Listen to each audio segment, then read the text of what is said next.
നമസ്കാരം. ന്യൂസ് കേരള പ്രധാന വാർത്തകളുമായി CK നാസർ കാഞ്ഞങ്ങാട്. സംസ്ഥാനത്ത് പ്രീ പ്രൈമറി വിദ്യാഭ്യാസം 2 വർഷത്തിനു പകരം ഇനി 3 വർഷം. 1-ാം ക്ലാസ് പ്രവേശനത്തിനുള്ള കുറഞ്ഞ പ്രായപരിധി 2026 മുതൽ 6 വയസ്സാക്കുന്നതിന് ഒപ്പമായിരിക്കും ഈ മാറ്റം.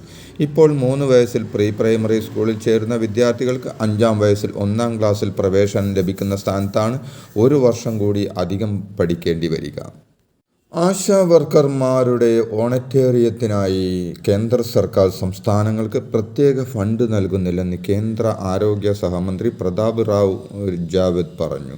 ആശാ വർക്കർമാരുടെ കാര്യത്തിൽ പ്രാഥമിക ഉത്തരവാദിത്തം സംസ്ഥാന സർക്കാരിനാണെന്നും മന്ത്രി അറിയിച്ചു. ലോക്സഭയിൽ NK പ്രേമചന്ദ്രൻ MPക്ക് നൽകിയ മറുപടിയിലാണ് ഇക്കാര്യം മന്ത്രി വ്യക്തമാക്കിയത്.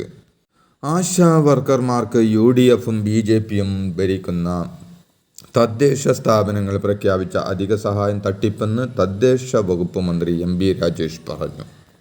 അപ്രായോഗികമായ തീരുമാനമെന്നും സർക്കാർ അനുമതി നൽകുമോ ഇല്ലയോ എന്നത് പ്രശ്നമല്ലെന്നും അദ്ദേഹം പറഞ്ഞു. അതേസമയം സർക്കാർ മാനദണ്ഡത്തിനും ചട്ടത്തിനും അനുസൃതമായാണ് തീരുമാനമെന്നാണ് സഹായം പ്രഖ്യാപിച്ച തദ്ദേശ സ്ഥാപനങ്ങളുടെ നിലപാട്. സമരം ചെയ്യുന്ന ആശാ വർക്കർമാരോട് സർക്കാർ പ്രതികാര നടപടി സ്വീകരിക്കുന്നുവെന്ന് സമരസമിതി. സർക്കാർ നടപടി അങ്ങേയറ്റം ഖേദകരമാണെന്നും വലിയ പ്രതിസന്ധിയിലൂടെയാണ് ആശമാർ കടന്നുപോകുന്നതെന്നും സമരസമിതി പറഞ്ഞു. സമരത്തിന്റെ 50-ാം ദിവസമായ തിങ്കളാഴ്ച സെക്രട്ടേറിയറ്റിന് മുന്നിൽ ആശമാർ മുടിമുറിച്ച് പ്രതിഷേധിക്കുമെന്നും സമരസമിതി നേതാക്കൾ വ്യക്തമാക്കി. മാസപ്പടി കേസിൽ മുഖ്യമന്ത്രി ഔദ്യോഗിക പദവി ദുരുപയോഗം ചെയ്തെന്ന ആരോപണത്തിന് തെളിവുകൾ ഹാജരാക്കാൻ മാത്യു കുഴൽനാടന് സാധിച്ചിട്ടില്ലെന്ന് ഹൈക്കോടതി. കരിമണൽ കമ്പനിക്ക് സർക്കാർ ഒത്താശ ചെയ്ത് നൽകിയെന്ന ആരോപണം തെളിയിക്കാനായില്ലെന്നും കോടതി വിധിയിൽ ചൂണ്ടിക്കാട്ടി. അഴിമതിക്കെതിരായ പോരാട്ടം തുടരുമെന്ന് മാത്യു കുഴൽനാടൻ പറഞ്ഞു. ഒരുപാട് അക്രമികളും അഴിമതിക്കാരും ബലാത്സംഗം ചെയ്തവരും തെളിവില്ലാത്തതിൻ്റെ പേരിൽ കോടതി നടപടികളിൽ നിന്ന് രക്ഷപ്പെട്ടിട്ടുണ്ട് എന്ന് കരുതി അവർ ചെയ്ത കുറ്റകൃത്യം ഇല്ലാതാകുന്നില്ല. ഉത്തരവിൻ്റെ പൂർണ്ണരൂപം കിട്ടിയതിനു ശേഷം സഹപ്രവർത്തകരുമായി ആലോചിച്ച് തുടർ നടപടികൾ സ്വീകരിക്കുമെന്നും UDFന് രാഷ്ട്രീയമായ തിരിച്ചടിയാണ് എന്ന് പറയാനാവില്ലെന്നും മാത്യു കുഴൽനാടൻ പ്രതികരിച്ചു. ചെറിയ പെരുന്നാൾ ദിനം നിർബന്ധിത പ്രവൃത്തി ദിനമാക്കി customs Kerala regional chief commissioner. 29, 30, 31 ദിവസങ്ങളിൽ നിർബന്ധമായും ഓഫീസിൽ എത്തണമെന്നാണ് ഉദ്യോഗസ്ഥർക്ക് നൽകിയിരിക്കുന്ന നിർദ്ദേശം. കേരളത്തിലെ കസ്റ്റംസ് സെൻട്രൽ GST ഉദ്യോഗസ്ഥർക്കാണ് നിർദ്ദേശം നൽകിയിരിക്കുന്നത്. ചെറിയ പെരുന്നാൾ ദിനം നിർബന്ധിത പ്രവൃത്തി ദിനമാക്കിയ നടപടി ഭരണഘടനാപരമായ അവകാശങ്ങൾക്ക് വിരുദ്ധമെന്ന് John Brittas MP. Kerala customs Kerala regional chief കമ്മീഷണറുടെ ഉത്തരവ് പിൻവലിക്കണമെന്ന് ആവശ്യപ്പെട്ട് ജോൺ ബ്രിട്ടാസ് MP കേന്ദ്ര ധനമന്ത്രി നിർമ്മല സീതാരാമന് കത്തയച്ചു. കേരളത്തിലെ കസ്റ്റംസ് സെൻട്രൽ GST ഉദ്യോഗസ്ഥർക്ക് ചെറിയ പെരുന്നാളിന് അവധി നൽകണമെന്നാണ് കത്തിൽ ആവശ്യപ്പെട്ടത്. കേരളത്തിനുള്ള എയിംസ് കോഴിക്കോട് ജില്ലയിൽ സ്ഥാപിക്കരുതെന്ന ആവശ്യവുമായി കാസർഗോഡ് നിന്നുള്ള കോൺഗ്രസ് MP രാജ്മോഹൻ ഉണ്ണിത്താൻ. ഈ ആവശ്യം ഉന്നയിച്ച് അദ്ദേഹം കേന്ദ്ര ആരോഗ്യമന്ത്രിയെ കണ്ടു. കോഴിക്കോട് മെഡിക്കൽ കോളേജും സൂപ്പർ സ്പെഷ്യാലിറ്റി ആശുപത്രികളുമുണ്ടെന്നും സംസ്ഥാനത്ത് പിന്നോക്കം നിൽക്കുന്ന കാസർഗോഡ് ജില്ലയ്ക്ക് എയിംസ് അനുവദിക്കണമെന്നും അദ്ദേഹം ആവശ്യപ്പെട്ടു. മ്യാൻമാറിൽ ശക്തമായ ഭൂചലനം. റിക്ടർ സ്കെയിലിൽ 7.7 തീവ്രത രേഖപ്പെടുത്തിയ ഭൂചലനത്തിൽ ഇതുവരെ 20 മരണങ്ങൾ റിപ്പോർട്ട് ചെയ്തതായി പ്രാഥമിക റിപ്പോർട്ട്. ഇന്നലെ ഉച്ചയ്ക്ക് 12:50 ഭൂചലനം രേഖപ്പെടുത്തിയത്. തൊട്ടു പിന്നാലെ 6.8 തീവ്രത രേഖപ്പെടുത്തിയ മറ്റൊരു ഭൂചലനമുണ്ടായെന്നും റിപ്പോർട്ടുകളുണ്ട്. മറ്റ്ലയിൽ നിന്ന് 172 കിലോമീറ്റർ അകലെ നഗരമാണ് ഭൂചലനത്തിൻ്റെ പ്രഭവ കേന്ദ്രമെന്ന് യുണൈറ്റഡ് സ്റ്റേറ്റ് ജിയോളജിക്കൽ സർവേ കണ്ടെത്തി. മരണസംഖ്യ ഇനിയും ഉയരുമെന്നാണ് സൂചന. സെക്രട്ടേറിയറ്റ് ഉപരോധ സമരത്തിൽ പങ്കെടുത്ത ആശാ വർക്കർമാരുടെ 1 മാസത്തെ ഓണറ്റേറിയം തടഞ്ഞു സർക്കാർ. ആലപ്പുഴ ജില്ലയിൽ 146 പേരുടെ ഓണറ്റേറിയമാണ് തടഞ്ഞത്. ഒരു ദിവസത്തെ സമരത്തിൽ പങ്കെടുത്തതിന് 1 മാസത്തെ ഓണറ്റേറിയം തടഞ്ഞതിൽ വ്യാപക പ്രതിഷേധമാണ് ഉയരുന്നത്. നിലമ്പൂർ ഉപതെരഞ്ഞെടുപ്പിനായുള്ള തീയതി അടുത്ത ആഴ്ചയോടെ പ്രഖ്യാപിച്ചേക്കും. മെയ് മാസത്തിലുണ്ടാകുമെന്നാണ് സൂചന. കോൺഗ്രസ് MP അനിൽകുമാറിനും CPM M സ്വരാജിനും തെരഞ്ഞെടുപ്പ് ചുമതല നൽകിയതോടെ മണ്ഡലത്തിൽ ഒരുക്കങ്ങൾ തുടങ്ങി. ഒരുക്കങ്ങൾക്ക് കേന്ദ്ര തെരഞ്ഞെടുപ്പ് കമ്മീഷൻ നിർദ്ദേശം നൽകി. BJPയുടെ കോർ ഗ്രൂപ്പ് യോഗം തിരുവനന്തപുരത്ത് തുടങ്ങി. രാജീവ് ചന്ദ്രശേഖർ അധ്യക്ഷനായ ശേഷമുള്ള ആദ്യ യോഗമാണ്. സംസ്ഥാന സമിതിയുടെ പുനഃസംഘടനയാണ് പ്രധാന അജണ്ട. യുവാക്കൾക്കും പുതുമുഖങ്ങൾക്കും കൂടുതൽ അവസരം കിട്ടാനിടയുണ്ട്. തദ്ദേശ തെരഞ്ഞെടുപ്പിനുള്ള ഒരുക്കങ്ങളും ചർച്ചയാകും.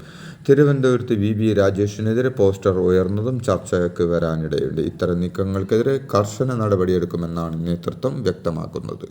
CPM നേതാവ് PK ശ്രീമതിയോടുള്ള ഖേദപ്രകടനം തൻ്റെ ഔദാര്യമെന്ന് BJP നേതാവ് B. ഗോപാലകൃഷ്ണൻ. ചർച്ചയിൽ ശ്രീമതി കരഞ്ഞപ്പോഴാണ് ഖേദപ്രകടനത്തിന് തയ്യാറായതെന്ന് ഗോപാലകൃഷ്ണൻ പറയുന്നു. എന്നാൽ ഗോപാലകൃഷ്ണൻ്റെ വാദത്തോടും ഫേസ്ബുക്ക് പോസ്റ്റിനോടും തൽക്കാലം മറുപടിയില്ലെന്ന് PK ശ്രീമതി വ്യക്തമാക്കി.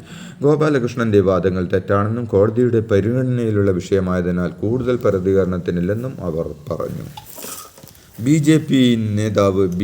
ഗോപാലകൃഷ്ണൻ CPM നേതാവ് PK ശ്രീമതിയും തമ്മിലുണ്ടാക്കിയ ഒത്തുതീർപ്പ് രേഖ പുറത്ത്. ഖേദം പ്രകടിപ്പിക്കാൻ ഗോപാലകൃഷ്ണൻ സന്നദ്ധത അറിയിച്ചെന്ന് ഒത്തുതീർപ്പ് രേഖയിൽ വ്യക്തമായി പറയുന്നുണ്ട്. എന്നാൽ തൻ്റെ ഔദാര്യമാണ് ഖേദപ്രകടനം എന്നായിരുന്നു ഗോപാലകൃഷ്ണൻ്റെ വാദം. എന്നാൽ ഗോപാലകൃഷ്ണൻ ഖേദം പ്രകടിപ്പിക്കാമെന്ന ധാരണയിലാണ് കേസ് അവസാനിച്ചതെന്ന് കോടതി രേഖ വ്യക്തമാക്കുന്നു. കോട്ടയം സർക്കാർ നഴ്സിംഗ് കോളേജിൽ നടന്ന റാങ്കിംഗ് കൊടും ക്രൂരതയെന്ന് കുറ്റപത്രം. അന്വേഷണ സംഘം ഇന്ന് ഏറ്റുമാനൂർ കോടതിയിൽ കുറ്റപത്രം നൽകും. പ്രതികൾ അറസ്റ്റിലായി 45-ാം ദിവസമാണ് കുറ്റപത്രം നൽകുന്നത്. ജൂനിയർ വിദ്യാർത്ഥികളായ 6 പേരെ 5 പ്രതികൾ ചേർന്ന് തുടർച്ചയായി ഉപദ്രവിച്ചുവെന്നും ആക്രമണത്തിൻ്റെ ദൃശ്യങ്ങൾ ഫോണിൽ പകർത്തിയും പ്രതികൾ ആഘോഷിച്ചുവെന്ന് കുറ്റപത്രത്തിൽ പറയുന്നു. മാലിന്യമുക്തം നവകേരളം ജനകീയ ക്യാമ്പയിൻ്റെ ഭാഗമായി ഹിൽ പാലസ് മ്യൂസിയം ഹരിത ടൂറിസം കേന്ദ്രമായി അനൂപ് ജേക്കബ് MLA പ്രഖ്യാപനം നടത്തി. ഹിൽ പാലസ് ക്യാമ്പസിനെതിരെ ഹരിത വിനോദ സഞ്ചാര കേന്ദ്രമാക്കി മാറ്റുന്നതിന് പുരാവസ്തു വകുപ്പും പൈതൃക പഠന കേന്ദ്രവും തൃപ്പൂണിത്തുറ നഗരസഭയും ഹരിത കേരള മിഷനും സംയുക്തമായി നിരവധി പ്രവർത്തനങ്ങളാണ് നടത്തിയത്. എമ്പുരാൻ സിനിമയുടെ ഉള്ളടക്കത്തെ ചൊല്ലി BJP യോഗത്തിൽ ചർച്ച നടന്ന വാർത്ത നിഷേധിച്ച് BJP കോർ യോഗം എമ്പുരാൻ സിനിമയെക്കുറിച്ച് ചർച്ച ചെയ്തിട്ടില്ല. സിനിമയുടെ പ്രൊമോഷനോ സിനിമ ആര് കാണണമെന്നുള്ള കാര്യങ്ങൾ ഒന്നും ചർച്ച ചെയ്യുന്നത് BJPയുടെ രീതിയല്ല. അതുകൊണ്ട് സത്യവിരുദ്ധമായ ഈ വാർത്ത പിൻവലിക്കണമെന്നും സംസ്ഥാന ജനറൽ സെക്രട്ടറി V. സുധീർ ആവശ്യപ്പെട്ടു. എമ്പുരാൻ വിവാദത്തിൽ പ്രതികരണത്തിന് ഇല്ലെന്നും സിനിമയെ സിനിമയായി കാണണമെന്നും BJP സംസ്ഥാന അധ്യക്ഷൻ രാജീവ് ചന്ദ്രശേഖർ. സിനിമ ബഹിഷ്കരണം എന്ന് പറയുന്നതിനെപ്പറ്റിയും തനിക്കറിയില്ലെന്നും വിവാദമുണ്ടാക്കുന്നത് മാധ്യമങ്ങളാണെന്നും രാജീവ് ചന്ദ്രശേഖർ പറഞ്ഞു. ആഴക്കടൽ ഖനനത്തിനെതിരെ വീണ്ടും തിരുവനന്തപുരം ലത്തീൻ അതിരൂപത രംഗത്ത്. ആഴക്കടൽ ഖനനം സുനാമി പോലെ തീരദേശ ജനതയെ ബാധിക്കുമെന്ന് ആർച്ച് ബിഷപ്പ് തോമസ് J. നെറ്റോ പറഞ്ഞു. കടൽ ഖനനത്തെ ഒറ്റക്കെട്ടായി എതിർക്കണമെന്നും ഈ ശ്രമങ്ങൾക്കൊപ്പം തിരുവനന്തപുരം ലത്തീൻ അതിരൂപത നിൽക്കുമെന്നും അദ്ദേഹം വ്യക്തമാക്കി. നമ്മൾ കരുതുന്നതിനും അപ്പുറമാണ് കറുപ്പും വെളുപ്പും എന്ന വിവേചനമെന്ന് ചീഫ് സെക്രട്ടറി ശാരദാ മുരളീധരൻ. മക്കൾ കറുത്തുപോയാൽ തീർന്നു എന്ന് കരുതുന്നവരുണ്ട്. കിർത്താർട്സിൻ്റെ ആഭിമുഖ്യത്തിൽ നടക്കുന്ന ദേശീയ ഗോത്ര സാഹിത്യോത്സവത്തിൽ സംസാരിക്കുകയായിരുന്നു ചീഫ് സെക്രട്ടറി. HDFC പദ്ധതിയിൽ വായ്പയെടുത്ത ഭിന്നശേഷിക്കാരിൽ നിന്നും തിരിച്ചടവിൽ കുടിശ്ശിക വരുത്തിയവർക്ക് സംസ്ഥാന സർക്കാർ പിഴപ്പലിശ പൂർണ്ണമായും ഒഴിവാക്കുമെന്ന് ഉന്നത വിദ്യാഭ്യാസ സാമൂഹ്യനീതി മന്ത്രി ഡോക്ടർ R. ബിന്ദു പറഞ്ഞു. ഇതിനു പുറമെ പലിശത്തുകയിൽ 50% ഇളവനുവദിച്ച് ഒറ്റത്തവണ തീർപ്പാക്കൽ നടപ്പാക്കാൻ സംസ്ഥാന ഭിന്നശേഷി കോർപ്പറേഷൻ മാനേജിംഗ് ഡയറക്ടർക്ക് നിർദ്ദേശവും നൽകിയിട്ടുണ്ടെന്നും മന്ത്രി പറഞ്ഞു. ഇതോടെ ഇന്നത്തെ പ്രധാന വാർത്തകൾ സമാപിച്ചു. നന്ദി, നമസ്കാരം.